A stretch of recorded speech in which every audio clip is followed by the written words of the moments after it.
আমার বিশাল আমার কিছু বলেন, আমি সাইডে গেছিলাম, অন্যান্য কাজ সাইডে চলে আসলাম।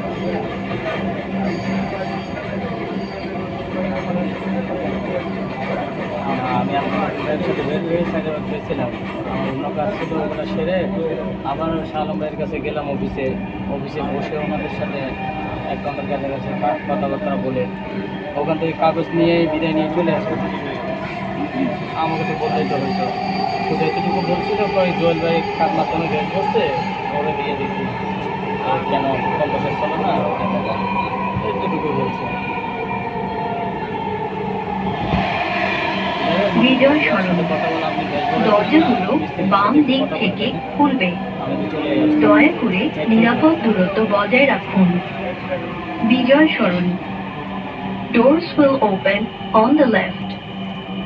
Please mind the gap.